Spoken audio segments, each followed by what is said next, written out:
Olá, José Manuel, muito prazer, é uma honra enorme ter-te aqui no evento da Fundação. Nós somos vizinhos lá em Londres e é com muito prazer que te vejo aqui no Porto para falarmos um pouco da situação mundial e em particular depois do que é que as pessoas e as famílias podem fazer.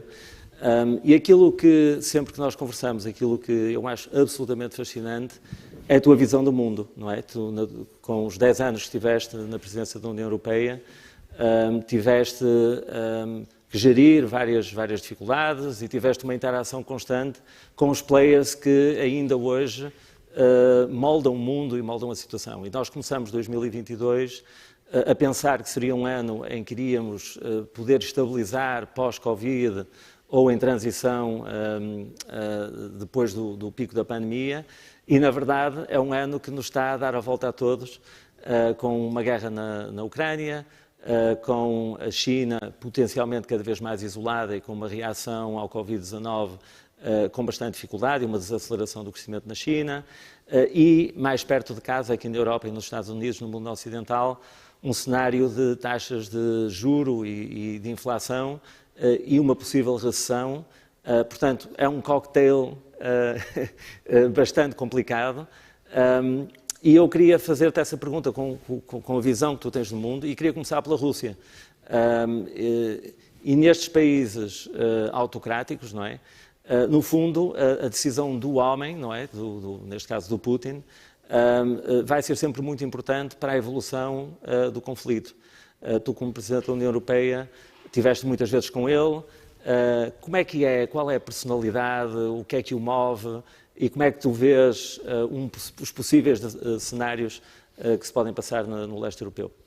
Bom, em primeiro lugar, queria agradecer-te o convite e felicitar também pelo trabalho da Fundação José Neves, que eu acho notável. E é para mim um prazer estar contigo aqui no Porto e também neste evento que vocês estão a realizar. Respondendo diretamente à tua pergunta, para mim Putin é essencialmente um produto do ressentimento. É um autocrata que quer manter o poder, mas que é sincero quando exprime aquele sentimento ultranacionalista de frustração. Porque com o colapso da União Soviética, a Rússia perdeu muita da importância que tinha. Embora seja um país muito importante, é o maior país do mundo em extensão geográfica, é um muito importante ator nas questões militares, de defesa, é muito importante no domínio da energia, é o maior exportador mundial de combustíveis fósseis, mas ao mesmo tempo a Rússia é uma economia mais pequena que a Itália e este ano será mais pequena que a Espanha, por erros de governação muito evidentes. E se compararmos, por exemplo, a Rússia com a China, que há 20 anos atrás estavam mais ou menos igual, e agora a economia chinesa é pelo menos 10 vezes maior que a Rússia, vemos que a Rússia tem sido um desastre do ponto de vista económico. Por isso, Putin está a usar as armas que tem para mostrar que a Rússia ainda conta. E as armas que tem são a força militar, que ainda tem. E também usa o seu nacionalismo revanchista, negando ou procurando negar a própria existência da Ucrânia como país independente. Eu isso falei várias vezes com ele. Ele chegou-me a dizer que a Ucrânia tinha sido uma criação artificial da CIA, dos Serviços Secretos Americanos e da Comissão Europeia. Bom, eu até respondi que se a Comissão Europeia tivesse criado a Ucrânia, eu provavelmente estaria informado. Não é? Bom, mas isto mostra bem que Putin tem dificuldade, eu diria, política, mas também intelectual, até emocional, em reconhecer a independência de uma entidade chamada Ucrânia, que é verdade que tem muitos pontos históricos, culturais comuns com a Rússia, mas que é um país que quer ser independente e está a mostrar de forma heroica que é uma nação, uma verdadeira nação. Como é que isto pode acabar? Esse é, de facto, o meu ponto principal de preocupação, é que eu não estou a ver uma solução a curto, médio prazo. Eu acho que mesmo que se, por milagre, e nestas matérias normalmente não acredito em milagres, se houvesse um acordo de cessar-fogo entre a Rússia e a Ucrânia, a verdade é que a tensão iria continuar.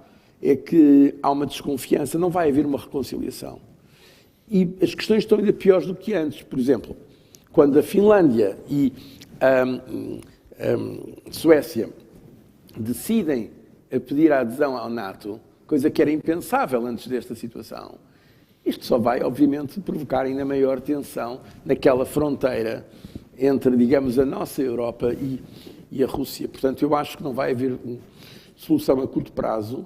Acho que temos que estar preparados para um conflito longo e provavelmente para um conflito que, mesmo que tenha algum desenlace temporário, vai ter consequências profundíssimas a médio e longo prazo. Eu acho, e estou a medir as minhas palavras, que o mundo não é o mesmo desde 24 de fevereiro deste ano, desde que a Rússia invadiu a Ucrânia.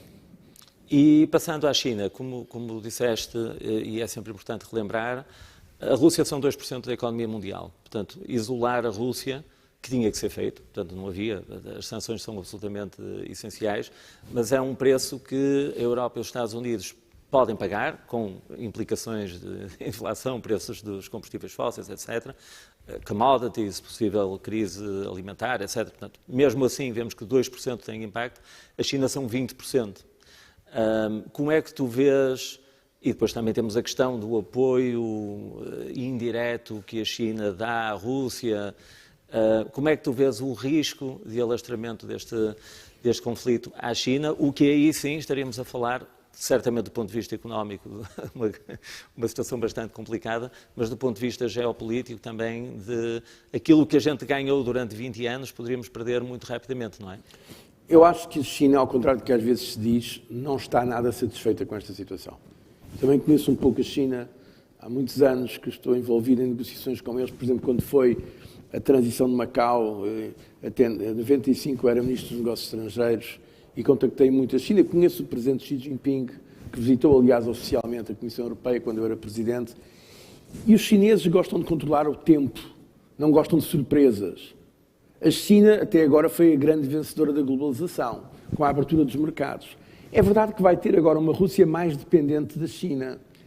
Mas para a China o mais importante é ter o mercado europeu, o mercado americano, os mercados globais. E também está a pagar um preço reputacional por, de certa forma, estar a apoiar. Embora formalmente tenha uma abstenção, a realidade é que o discurso chinês está muito alinhado com o discurso russo, Xi Jinping com Putin.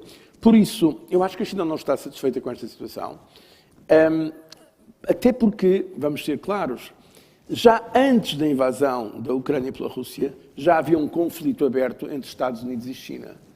O caso típico e mais importante foi o caso Huawei, que mostrou um decoupling, ou seja, uma separação do ponto de vista tecnológico. Portanto, aquilo que preocupa muito os chineses hoje, e já estão a preparar-se, aliás, para esse cenário, é que não seja apenas a Rússia ficar como está hoje, um Estado pária, mas que haja uma separação a nível da globalização. Uma separação, digamos, do mundo ocidental em relação ao mundo chinês, mas também Rússia e de outros países. Portanto, nós estamos a entrar numa fase que é muito semelhante, em alguns aspectos, noutros são diferentes, à Guerra Fria, em que blocos estão a lutar pela supremacia a nível global, incluindo atrair outros países, por exemplo, os países daquilo que antes chamávamos o terceiro mundo, hoje chama-se às vezes o sul global. E é isso que está a acontecer. Eu acho que os chineses estão muito preocupados com esta situação e também acho, pessoalmente, eu acho que para o mundo não nos interessa ter um mundo fracturado. Eu, por exemplo, trabalho, como agora foi dito, sou Presidente da Aliança Global para as Vacinas. Não faz sentido, quando estamos a lutar contra uma pandemia, não reconhecer que isso é um bem público global. Ou quando estamos a lutar contra as alterações climáticas. Nós precisamos de cooperar. Pode haver diferenças de regime político, e vai haver. Mas nós precisamos de China, por exemplo, para as questões da resposta às alterações climáticas, para a resposta à questão da pandemia. Para bens públicos globais, precisamos de uma ordem multilateral que funcione minimamente. E, por isso, o mundo mais fraturado. As fricções que hoje estamos a sentir, a meu ver, não são boas do ponto de vista económico, mas também do ponto de vista civilizacional, se assim posso exprimir. E chegando mais, aproximando-nos mais da questão do Ocidente, vivemos neste momento índices de inflação que já não víamos há muito tempo, há décadas, taxas de juros que, por consequência dessa inflação, estão a subir,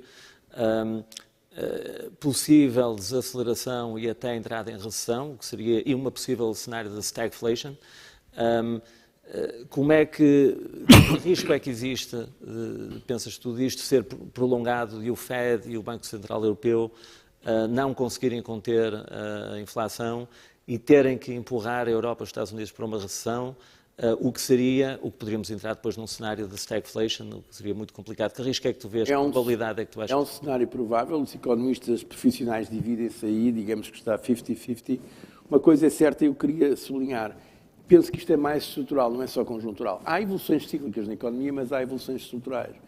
Na realidade, a inflação já estava a sentir-se essa pressão, incluindo nos preços da energia, antes da invasão da Ucrânia pela Rússia. A invasão da Ucrânia pela Rússia aprofundou, intensificou, acelerou tendências que já existiam. Em parte por causa da pandemia, porque a pandemia levou a uma onshoring, ao repatriamento de muitas cadeias de distribuição, por exemplo, na Europa. Isso está a dar-se, mas nos Estados Unidos também e outros países. E já antes, como já há pouco disse, já antes do conflito China-Estados Unidos, uma luta pela supremacia global, estava também a trazer custos mais elevados. Nós estamos talvez eu não diria numa desglobalização ainda, não diria que há uma completa reversão da globalização, mas estamos pelo menos num outro tipo de globalização, que economicamente tem mais fricção, tem custos mais elevados e tem mais incerteza. Isso gera inflação. Quando se está a desglobalizar, ainda que parcialmente, obviamente que estamos a aumentar os custos. E isso tem, de facto, um impacto negativo. Por isso, eu acho que estamos numa situação muito grave. Acho que esta questão da energia está fora de controle. Acho que a transição climática que eu apoio vai ter custos financeiros muito grandes. E é preciso só ver onde é que se vai buscar dinheiro para tudo. Para fazer a transição climática. Porque é necessário investimento público, além do investimento privado. Para, por exemplo, apoiar os refugiados, para apoiar a Ucrânia, para apoiar as famílias que estão a sofrer os custos do aumento do custo do preço das coisas, do custo de vida. Também as empresas estão a sofrer estas consequências. Tudo isto tem efeitos inflacionistas que podem, e também, ao mesmo tempo, de recessão. Por isso, esse cenário é um cenário possível. Há argumentos que dizem que talvez não venha a dar-se, porque a verdade é que durante a pandemia as famílias e as empresas conseguiram reforçar as suas poupanças, portanto, ainda há uma margem importante, o emprego está a níveis razoáveis nos países ocidentais, mas aqui há um grande ponto de interrogação. Uma coisa é certa, temos que saber navegar a águas muito mais turbulentas do que aquelas que conhecemos no passado. Isso traz-nos ao tema da educação, das competências, no fundo, de como podemos preparar-nos para estas novas realidades, não é?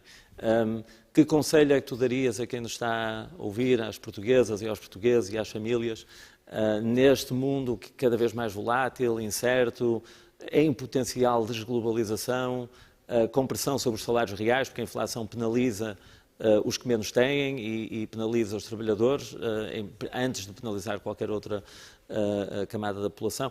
Que é que tu dás e que conselho é que tu darias e que importância é que tu vês na educação e nas competências em toda esta conjuntura? Em primeiro lugar, e muito sinceramente, quero felicitar-te e felicitar a Fundação pelo vosso trabalho. Eu estive a ler as conclusões do vosso relatório e parecem-me muito importantes e muito interessantes. E era bom, o meu primeiro conselho é que as pessoas leiam e que procurem aplicar as lições que se podem retirar. Porque nós, em Portugal, temos um problema sério ainda no domínio das competências. E o vosso relatório mostra isso. Em geral, o que eu penso é que, precisamente pelas razões já apresentadas, de imprevisibilidade, de incerteza, é cada vez mais necessário formarmos jovens, e não só jovens, porque é importante a educação ao longo da vida, com maior capacidade de adaptação, investir nas competências mais do que em profissões fixas.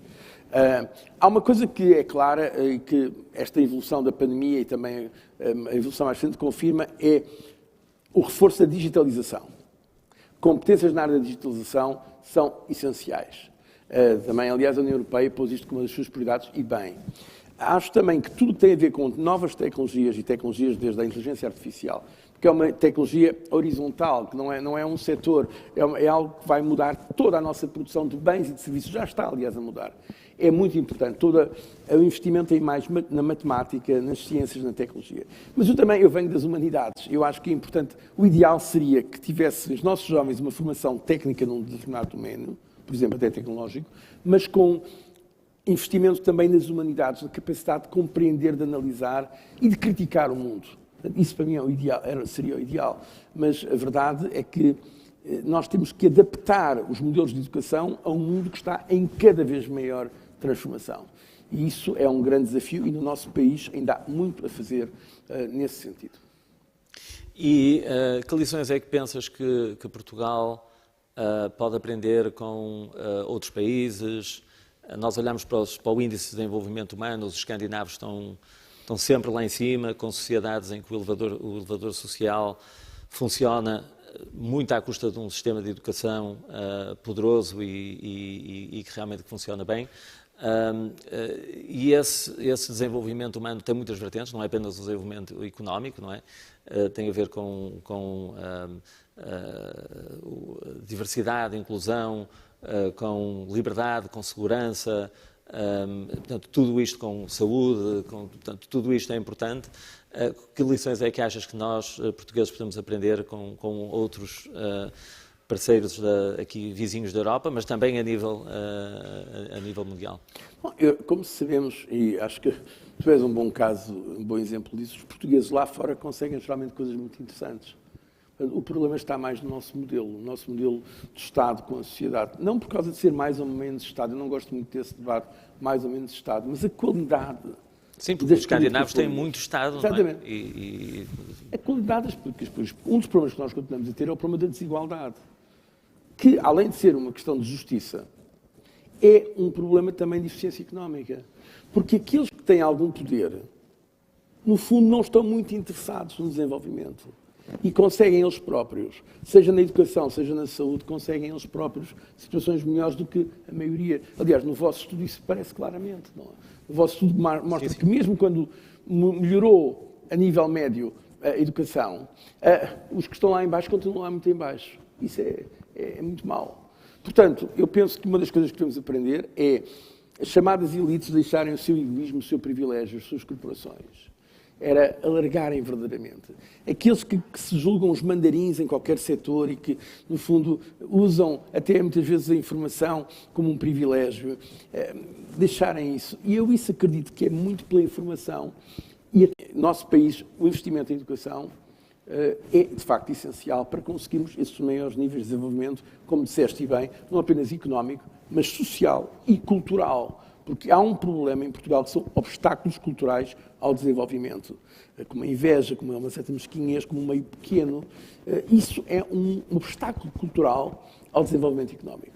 Sim, há quase uma reação alérgica à excelência e nós temos portugueses nas áreas desportivas, que são dos melhores do mundo, nas áreas artísticas, que são dos melhores do mundo. Tu és um exemplo de um português ilustre que muito nos orgulha.